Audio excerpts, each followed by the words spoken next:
Do you have everything you need in life at this moment? If you're honest with yourself, the answer is absolutely yes. You have absolutely everything you need to survive. If you did not have exactly what you needed to survive, you would be dead.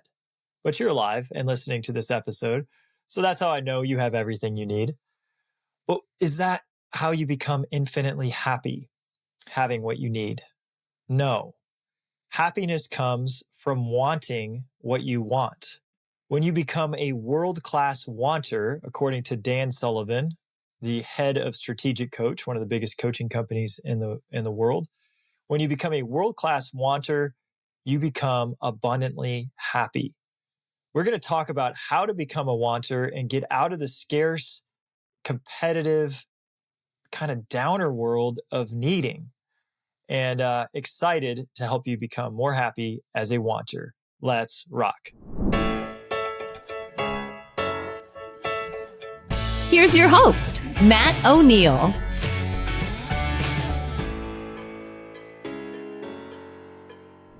We're going to talk today about the world of wanting what you want versus the world of needing. In the world of needing, resources are scarce and you're clinging to the past. You just need things like, I need enough money to survive. I need this for my family. It is a kind of a desperation, and it's really hard to maintain good moods in the world of needing because everything is always scarce. I read this awesome little book called Wanting What You Want. It's by Dan Sullivan. And I'm going to read the intro to the book. It's Dan's personal story. Dan writes, on August 15, 1978, when I was 34 years old, I was both divorced and bankrupt on the same day. I was divorced in the morning and then bankrupt later that afternoon. It was like getting two really bad report cards on the same day. And I was looking at big failures in two parts of my life. During the next 3 or 4 months, I had a strong feeling that how I handled these two situations was going to determine what the rest of my life looked like. As a result, I made two distinct decisions. Number one, I was going to free everybody else from any responsibility for my present situation. I decided that nobody else was responsible for what happened to me except me, which it turns out was actually very liberating because I got to take my power back over the situation. When you blame somebody else, you've given power to the other person. I decided I needed my power back. Secondly, I decided I was in the situation because I wasn't telling myself what I really wanted. So I set a goal that I would start a journal, and every day I would write something in the journal about what I wanted in the current situation. The only requirement was that I had to write down at least one sentence about what I wanted, and I had to use the word want. I started a journal. This is, stepping out of the book here. I started a journal where I wrote down 10 things that I wanted every day. It was a journal I got from Rachel Hollis. And I just wrote 10 things I wanted. And every single day I wrote them down. And I wrote them down until I achieved them. Once I achieved them, I stopped writing it because I had it. This is a really, really powerful practice. And in the Good Mood Revolution, we just talked about Eckhart Tolle and the path of enlightenment. Eckhart said there's 2 stages to enlightenment. The first, what he calls stage 1, is recognizing that you are a very powerful manifester and that everything in your life is because you're manifesting it.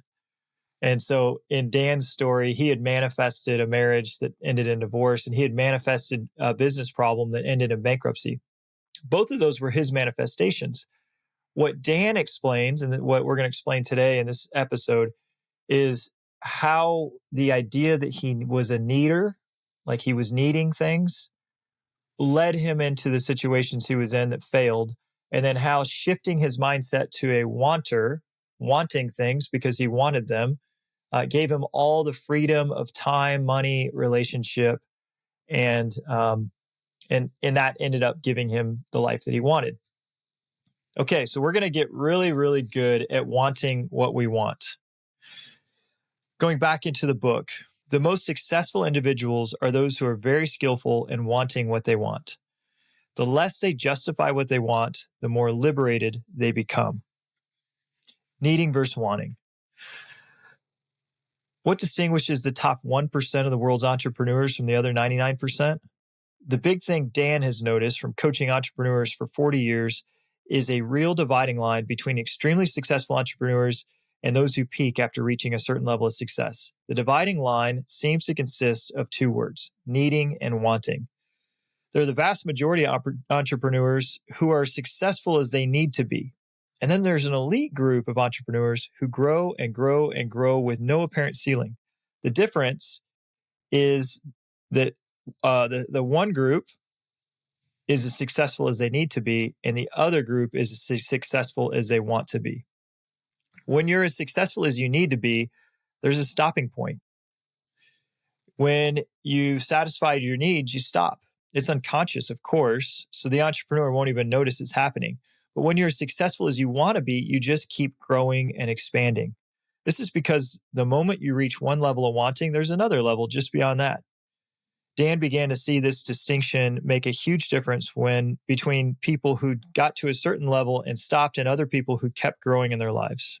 The wanters are different from the needers. If you are living in the world of need, and trust me, I've been there. We've all been there. Like, we start there. We start in the world of scarcity. We're going to talk about what these two worlds look like and what the world of scarcity looks like. In the world of needing, you have needs for survival, for safety, for belonging, for esteem, and for self-actualization. This is Abraham Maslow's hierarchy of needs. These needers are externally motivated. They seek security. They have a scarcity mindset, and they're reactive. So this is staying in a job you don't like because you need it, and you need the money to pay your bills. And it's a scarcity mindset to stay doing something you don't like without a plan to grow beyond it, or without setting up plans to do something you do like. And when we settle for just the needing world, we are not getting to awakening step one. We are not recognizing that we actually are manifesting everything. And that if we chose, we could manifest something that we do like, and we could manifest way more money. We could manifest way more success if that's what we wanted. We could manifest the family we wanted, the relationship that we wanted. Real simple. I love giving actionable, simple things. The best thing to do is to do a goal planning exercise. You sit down. I love to write the 7 categories of life, and then spend 2 minutes per category just saying, what are the things I want in this category? So let's talk about some categories. There's health and fitness. That's one of the categories. There's your business and your career. That's one of the categories. So you just journal for 2 minutes each. What do I want out of health and fitness? And then 2 minutes, what do I want out of business and career? Then there's friendships. I put friendships in their own category because I think the people you hang around are very, very important. They shape who you are and who you're going to become. So you just write goals about what you want for your friendships, maybe reconnecting with old friends or creating new friends. Then there's your romantic relationship and your family. And this could include your kids or your parents or your siblings. The next one is spirituality. What goals do you have in spirituality? And then the next one is giving back and impact. What kind of impact do you want to make in the lives of others? And what kind of giving back do you want? And then the final is just lifestyle and adventure. What kind of house do you want to live in? What kind of car do you want to drive? What kind of vacations do you want to take? That's a fun, superficial category, but it can give you spice in life. So those are the 7 main categories of goal setting. And, if you took 15 minutes, 2 minutes a category, and just wrote down as fast as you could all the things you wanted, and then out of those 7 categories, you look at each category and you say, what's the one goal in this category that if I achieved it would make the entire category feel like a win? And you circle that one goal in each category. These are your top 7 life goals to live a well-rounded life. Then do as Dan Sullivan suggested and as I do, and write those 7 goals out every single morning. How long does it take to write 7 sentences? 2 minutes? In 2 minutes a day, you will become one of the best wanters you've ever met. What happens is that goal, when you repetitively write it, take it out of your head and put it onto paper and make it something physical, you are programming it into your subconscious. The secret says, the movie The Secret and Manifesting says that when you set your mind on something, that the universe actually bends reality to bring it to you. I also think that that is true. So you got the science, which is your brain's reticular activator. This is the same system. The reticular activating system is the same system that when you buy a blue Forerunner, all of a sudden you see blue Forerunners everywhere when you didn't see them before you bought it. Well, the blue Forerunners were always there, but now that you own one, you're so aware of this particular model and make and color that you see it everywhere. It's like as if it just appeared by magic. Well, the same thing will happen if you have a goal to earn 100,000. When you just burn that into your subconscious so strongly by repeating it every day and writing, all the opportunities that were always there for you to earn 100,000 a year, they were always there. You just didn't notice them, like all the blue Forerunners. They start to show up and you're like, oh, wow, wait, there's another way to earn 100,000. There's another way. There's another way. There's another way. And then you pick one and you'll earn it. You'll earn 100,000. And then as Dan said, if 100,000 is what you need and you stop there, then you stay in the needing world. And the needing world versus the wanting world is a big difference on happiness. In the wanting world, you just continue to want and you continue to create and you continue to innovate. So after 100,000, you may say, well, I'd like to earn 150,000. And so you change your goal and you start writing 150,000. Well, here's what's cool. The difference between earning 100,000 and 150,000 is how valuable you are as a person. The more valuable you are in the marketplace, the more money you earn. Well, how do you become more valuable? By growing yourself and growing your skills and getting better communication skills and becoming a more effective person in the workforce and helping more people. And so as you grow yourself, you become super happy. Tony Robbins said that happiness equals growth. And I think this is a really simple equation that as you're growing, you're happy. And it's just true. Think about anything. If your marriage is declining, you're probably not very happy. But if your marriage is growing and flourishing, you're probably really happy with your marriage. And if your career is stagnant, you're probably not super happy in your career. But if your career is growing and you're making more money and you're feeling like you're going somewhere, you're probably pretty happy in your career. So happiness equals growth. As you continue to be a wanter, you continue to grow. All right. So people who are as successful as they want to be are 100% internally driven. So their goals and all their standards by which they're living their lives don't come from the outside. They actually come from the inside. They don't pay much attention to the external standards. They have a certain sense of what is next in their stage of growth. They're a constant surprise to the people who know them and work with them. They always seem to be doing something that goes above and beyond what anyone else would do. Often you notice this as they get older. It's almost as if at 70, they're more ambitious than they were at 50. And 50, they're more ambitious than they were at 30. They just continue to grow. But why would you stop growing? Growth is a lifelong activity up until you run out of life. And that's how a wanter is going to view life. Again, if we're growing, we're happy. This is kind of a difference between freedom versus security. In the needs world, your needs relate to security. Well, the wants relate to a sense of freedom. Freedom is created from the inside. In a world of scarcity, there's only so many opportunities. There's only so much money. There's only so much time. There's only so much status. And so we know that everything's competitive and we have to compete for our security or it could be taken by others. But I don't really want to compete with needy people. What about the world of abundance? This also is a truth. In the wanting world, you have as much abundance as you want to create. You have the freedom and you can create any abundance you want. It requires that you create, but there's no limit to your ability to create freedom from the inside. In fact, your creativity is unlimited. You're not using up anyone else's position because when you create new things, they didn't exist before you created them. So wanters are constantly wanting new things that didn't exist before. Let's talk about Dr. Benjamin Hardy used an example in one of his books as he was talking about wanting versus needing. And he said, in needing, everything's scarce. Well, if I need that, I have to take it from someone else who might have also needed it. So I have to justify why I get it and they don't. And then this justification takes up a tremendous amount of energy. Steve Jobs is a really good example of a great wanter. There was no such thing as an iPad. There was no such thing as an iPhone. There wasn't anything like that where music could play on a phone. Cameras didn't exist on phones. Like Steve Jobs just created a whole new thing because he wanted to make a difference in the world. And then out of that, it became one of the most successful companies that ever existed.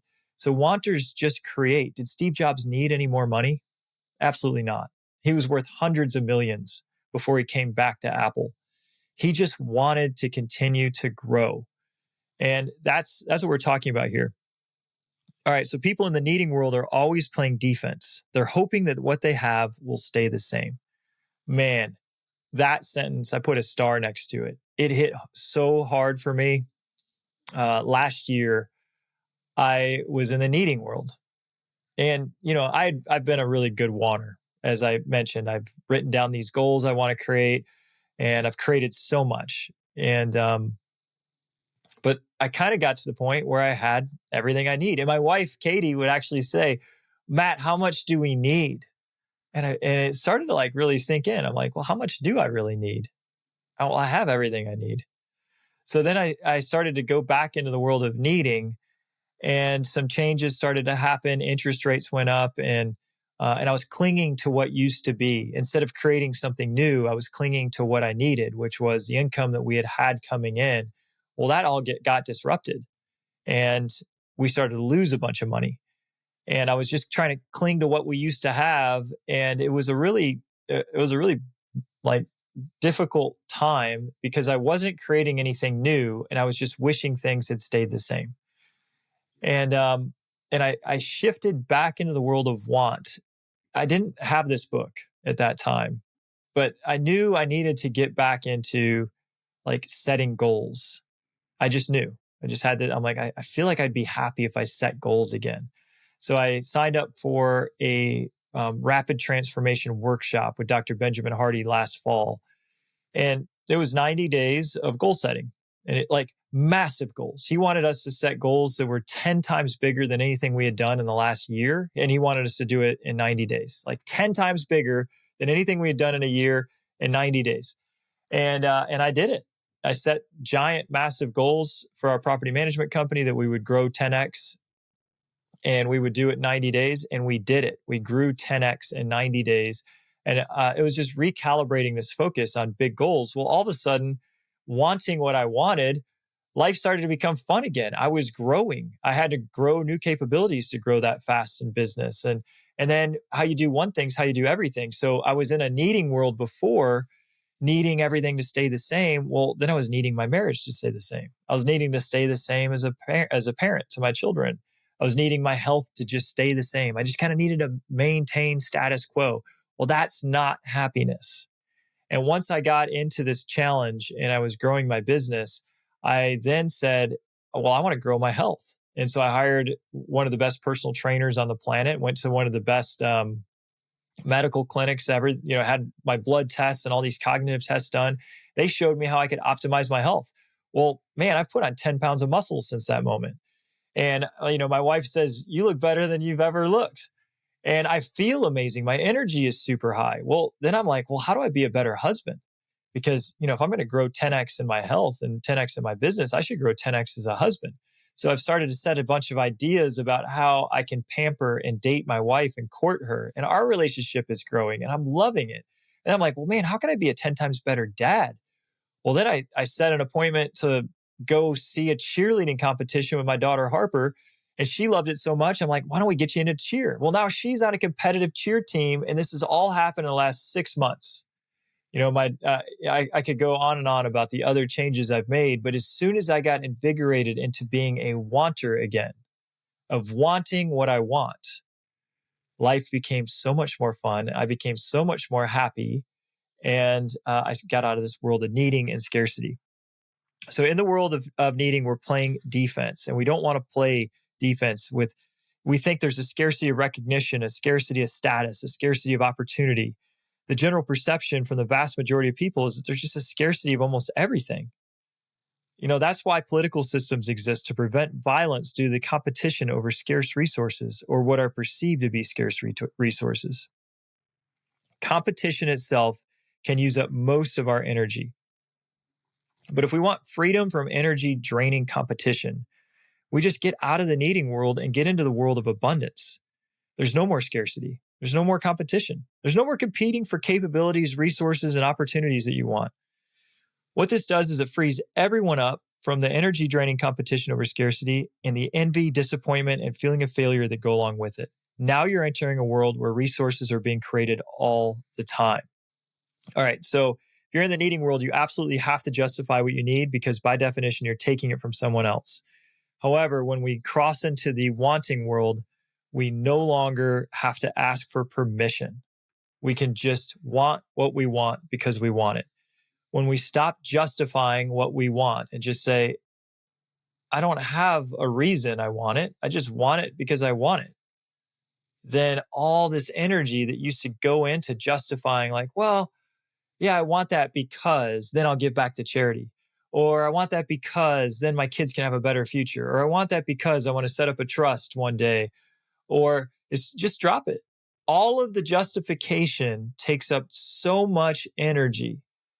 And when we just say, I want to grow because I want to, I want my income to be bigger, not because I need more income. I don't need more income. I want to because I love to grow. I just want it. And that is a massive, that's a mindset shift.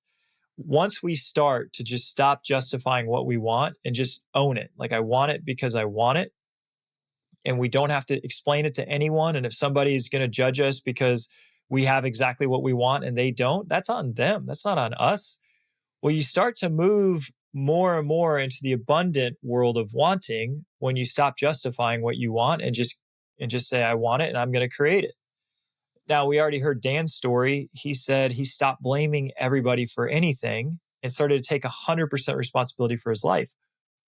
When you say, I want it because I want it and I'm going to create it, you take 100% responsibility for creating it. Nobody's going to give it to you. Nobody's going to come save you. You're going to go create it. And then if somebody judges you, that's their problem. It has nothing to do with you. You're just having the best life you possibly can, loving every minute of your growth, and you never stop. This was an interesting concept. He said, great innovators first innovate for themselves. In other words, it's just something they dreamed up.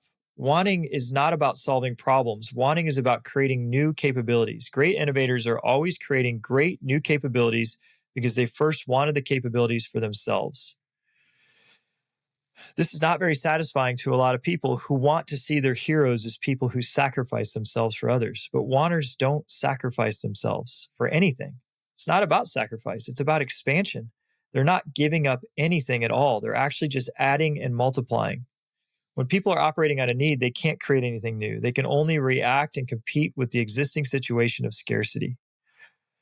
So, man, there's so much guilt in society. And this whole section of the book was really eye-opening for me. He said, you want it because you want it, and you're doing it selfishly because you just want to create. You're not doing it to give anything to anyone. You're just doing it for yourself. Well, man, I had to think about the Good Mood Revolution podcast and the book I just wrote. And I was telling myself this story that, well, I'm doing this to help others. And, and then I thought about this section and I thought, am I doing it first to help others, or am I doing it first because I just want to do it? And it took me a while, but I came to the conclusion that Dan's absolutely right. I just want to create. I just want to create content on podcasts and through the book and writing about happiness because it makes me happy to create that content. And because in order to be an authority talking about happiness, I have to become the happiest freaking person you ever met. That can handle any adversity and crisis and still enjoy my life. Well, what a freaking awesome benefit. So first and foremost, I just want to learn and become the best student of happiness for myself. The secondary byproduct is that other people get to benefit. So don't think this All right, well, I'll make a bunch of money so I can give it to charity. All right, let's just be honest. If you want to make a bunch of money, first and foremost, be honest with yourself. This will stop the energy drain of this justification and needing world. First and foremost, if you want to make a bunch of money, you want it because you want it. Secondary benefit, you can give money to charity. But you're not doing it from some noble cause that you're making this money so I could give it all away. Well, that's just a story that you want to believe that society has kind of told you should think, because society lives in the needing world of scarce resources. So if you're going to make a bunch of money, you better give it away. Now, I'm a huge philanthropist. I've given or raised $200,000 to the Make-A-Wish organization alone in the last 2 years. I say that because I'm sure there's going to be people that are on this saying, oh, Matt's just a scumbag that wants a bunch of money and isn't going to give anything to anyone else. It's just not true. I actually get fulfilled seeing kids' wishes come true. But honestly, I want to create abundance in my life first and foremost because I love creating abundance.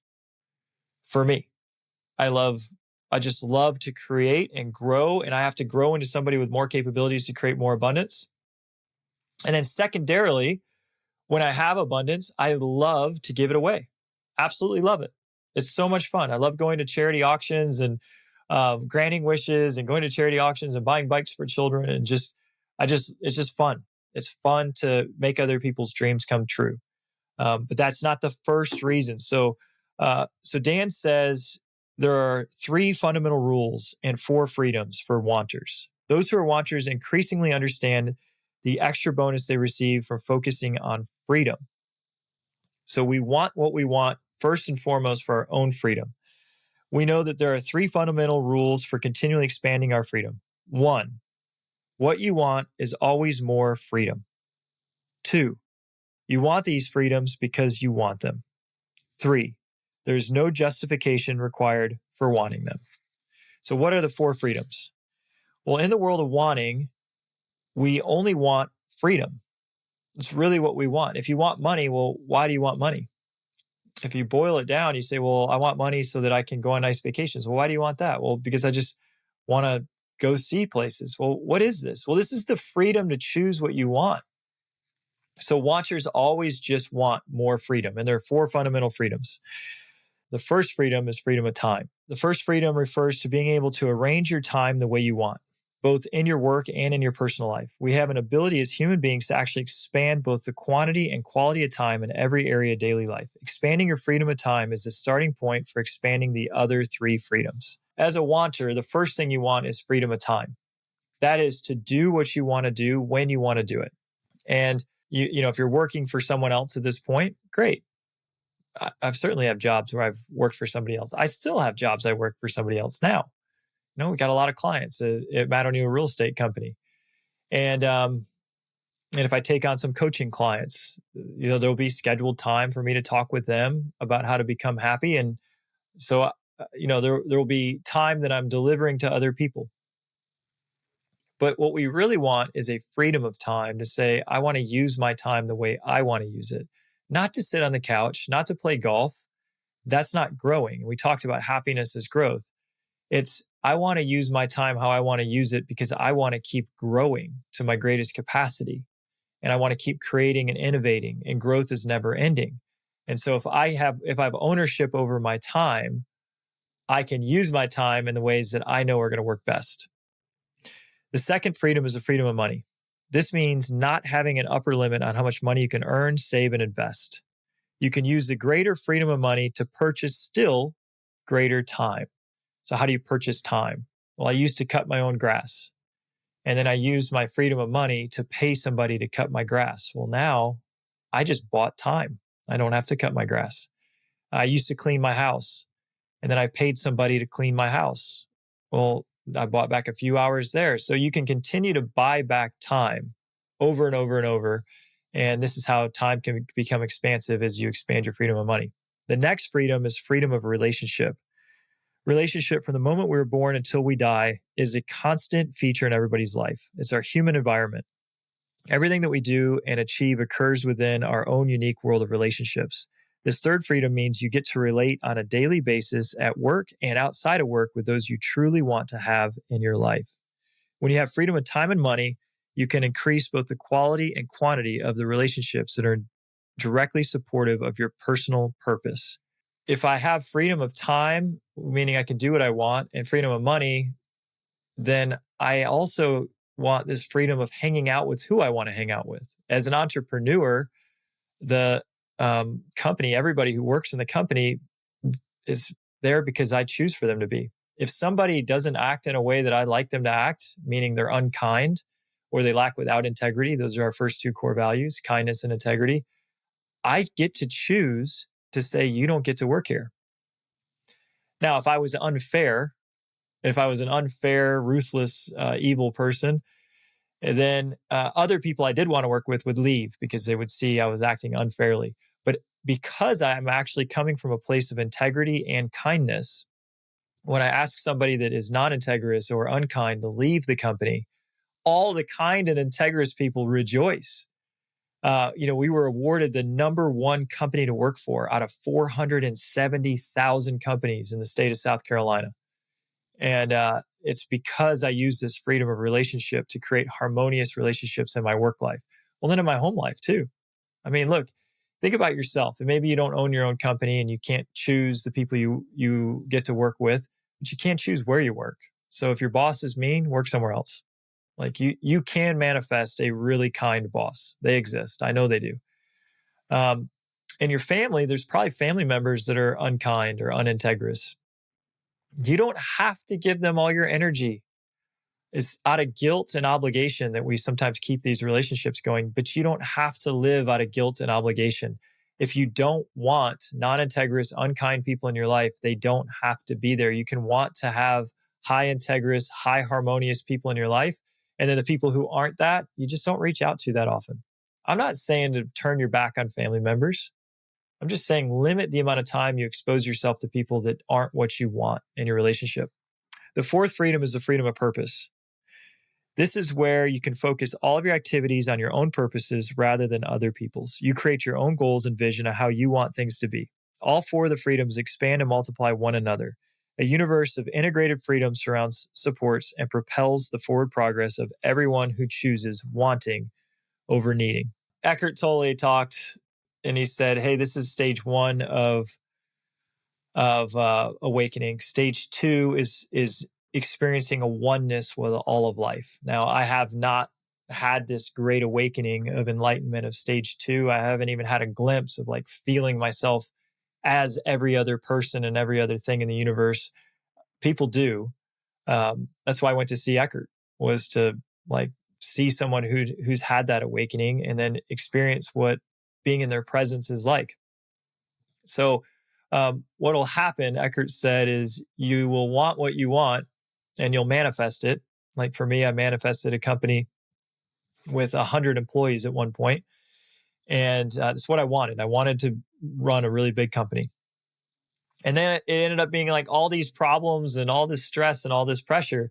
And so sometimes wanting what we want, we don't know what the downsides are to what we want. And then we get there and we realize, hey, there's some downsides. But Dan's four freedoms helps us manifest in a way where we realize we really don't maybe want a company with 100 people where we have this massive job working 16 hours a day. What I really want is expanded freedom. And I want expanded freedom of time, of money, of relationship, and of purpose. And then I can start to manifest greater freedom. And that can propel our life in a really happy, positive way. All right. So we talked about eliminating justification. Stop justifying what you want. All the energy you were spending on justifying what you want will come back in the form of greater creativity, innovation, and cooperation. Avoid any kind of wasteful competition. Competition over scarce resources is probably one of the most wasteful forms of energy on the planet. This is what every needer is doing. It shows up in the form of envy, jealousy, resentment, and outrage that consume many people's daily thinking. Anytime someone is complaining or criticizing instead of creating and cooperating, you can be sure they're trapped in some form of wasteful competition.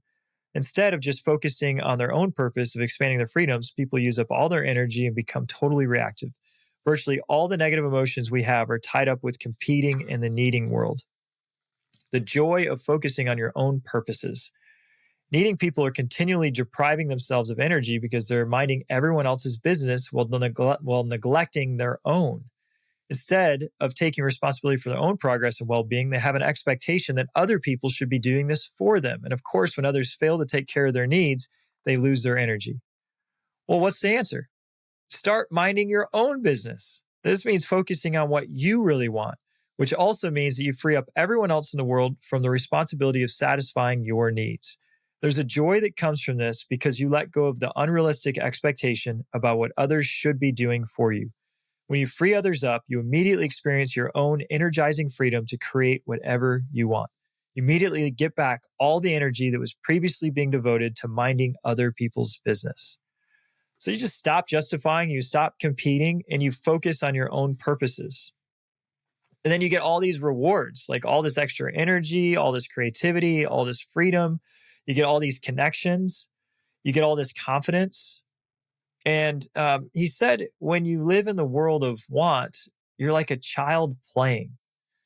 Like imagine a child at the beach that's just making a sandcastle. And they're like, oh, I want this sandcastle to be huge. I want it to have a huge moat around it. I want it to have a village and I want there to be dragons. And a child just is making and creating. Well, when we live in the wanting world, we're like a child just creating whatever we want. And it's so much fun to play. Wanting comes down to my ability to imagine a bigger and better future. The more you think about your future, it being bigger and better than it is today, the more you live in the wanting world. The more you think about having what you need, focusing on what you need, defending it, protecting it, you're living in a scarcity world. The truth is, at your core, you are unlimited abundance. And in the universe, there is unlimited abundance. All you have to do is use your abundant and unlimited creativity and imagination to imagine a bigger world every day than what you're living in now. And as you do that, and as you continue to repeat and write what you want for this bigger future, it will start to show up in your life, either because your reticular activating system notices the opportunities or because you're bending the universe to give you what you want because you are a creator. You are a manifester. I challenge you to give this a try. I outline the goal setting exercise. Just write goals. Spend 15 minutes writing exactly what you want for your bigger and better future. And then identify 3 of those goals, just 3. What are the 3 goals that if you achieve them in the next year would make your life so amazing? And then write those 3 goals every single day. How long does it take to write 3 goals? Less than a minute. Every day as you start your coffee pot, grab a notepad and write down the 3 goals of what you want. Write them until they become your reality. And when they become your reality, take 15 more minutes and set new goals and write those. And do this every day for the rest of your life. And you'll become a world-class wanter who lives a growing, ever-expanding life of freedom and happiness. Go out there and be a wanter. And hope you guys have the best week ever. We'll see you next week. Thank you for listening to this week's episode with Matt O'Neill.